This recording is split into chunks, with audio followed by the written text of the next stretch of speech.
I work in construction, so starting an Airbnb business shouldn't be a problem, right? This is the major issue. What we have here is called a leak. Costs have started to escalate. There is a shitload of spiders. Did not think that I was gonna get damp problems and leaks. Absolute crap everywhere. So if you know me already or you don't know me, you should probably know that I work in construction. It's my part-time job. I'm a construction engineer. And this year I decided that I wanted to start an Airbnb business. More specifically, I wanted to invest some of the money I've made over this year into property. Why Airbnb? I don't know, and in true She Who Dares wins, it's a new project and I'm all for diversifying and new projects. So here we are, and let's just get straight into it. Let's have a look at the Tiny Terrace project. That's what I've cutely named this Airbnb, and all the initial problems that I've had. Right, let's go in.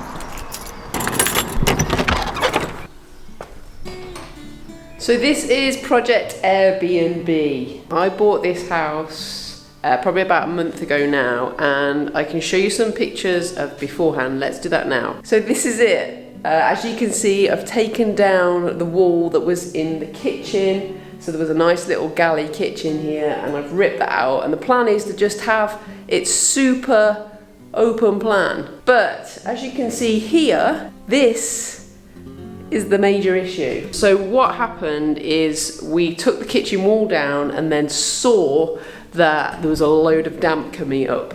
And this actually came up in the damp report that we received from the building surveyors, but decided to go ahead with the purchase anyway because it's old house, you get damp in old houses. But I've had to rip down a wall, put this new mesh stuff up. Yeah, don't know what this is, but basically I think it's gonna hold all the moisture back from coming in.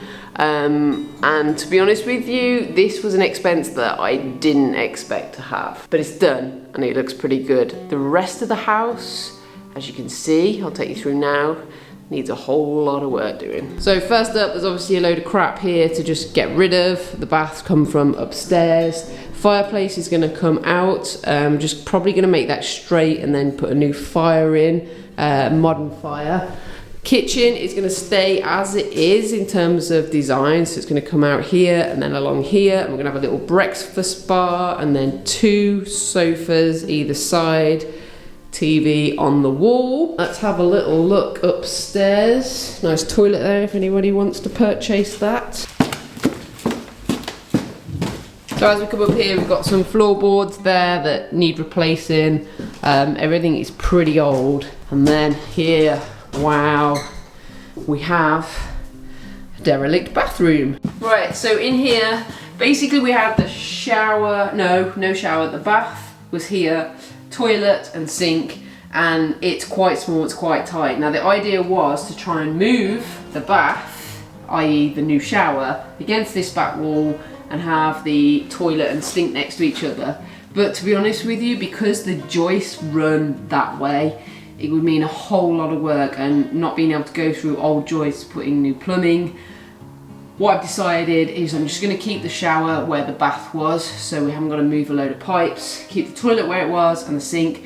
I'm potentially going to change the door frame, so I'm going to have a barn door so that it saves space, because actually owning a door into a bathroom, it takes up a lot of space when you have a small bathroom. So that is the plan. But what you can see right here, what we have here is called a leak. And not the type you put in a vegetable curry. For some reason, the pipe for the old sink, water's just coming through. We've turned all the water off, but water's still making its way up through these pipes and then round the side. And to be honest with you, it's causing me a little bit of concern because the water's turned off, so I've no idea A, why it's happening, and B, I can't get hold of a goddamn plumber. I work in construction and I can't get hold of a plumber. So the kitchen guys are gonna have a look at this for me on Monday, but it's really annoying because I'm just having to stop everything with old towels.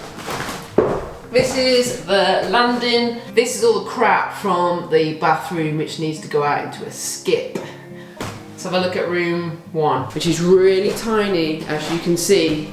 I'm not even sure that I can get a single bed in here, so the idea in here is to have maybe like a desk. I'm not really sure yet.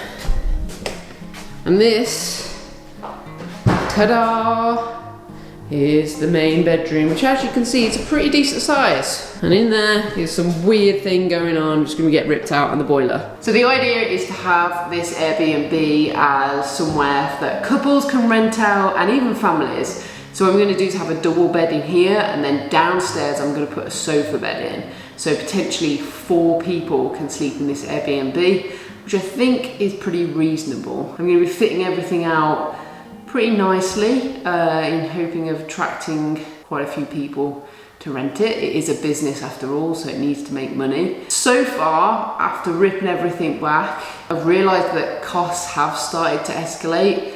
It was a lot cheaper, obviously, to renovate a property, which I did about 5 years ago, have another rental property a little bit further south in the country from where I was originally from. So I'm finding things like kitchens, dead expensive, tradesmen, no one can get hold of tradesmen, so they're so expensive. And so trying to get the house done in a budget of, I did budget about 15,000, might be quite difficult, especially because I've come across things like damp, which I didn't expect. Right, let's go and have a look at the basement. Ugh. Come on. So the cool thing about this house as well is that it was a house to the textile mill, which is behind, which still exists. And yeah, it's just really cool to have a house that has a lot of history. And obviously people that have lived here have renovated it and done different things. Not always in the best way, as you'll see. But one good thing is these skylights. So they're actually letting a lot of lovely light into that hall area upstairs. So I'm going to keep that. Alright, back into the kitchen. So I have a ton of electrical stuff to sort out here. As you can see, just absolute crap everywhere. So all of this needs to be sorted out. I started to rip down the stairs because the idea was to kind of take that out. I'm not going to do that now because I just am not entirely sure how secure the stairs are. So the wall, this kind of wall here, is going to stay. But in here is the funky basement. So it's got this cool little trapdoor. But then you look, you get into the basement. Creepy, creepy, creepy basement.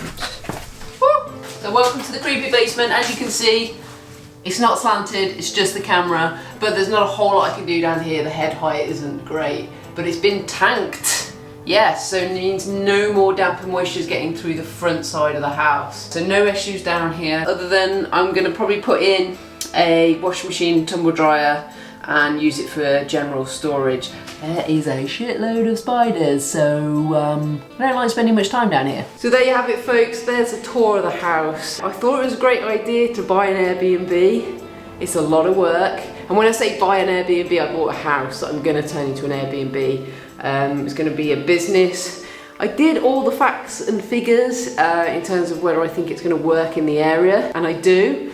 I'm excited about the project, but like I say, I just did not think that I was gonna get things like damp problems and leaks, and yeah, I'm maintaining my positivity because I feel like they're small issues in the grand scheme of things. But I'm excited. She Who Dares wins. Airbnb, it's something new. So hopefully you'll follow me on this journey and see it from start to finish. Don't forget to hit that subscribe button.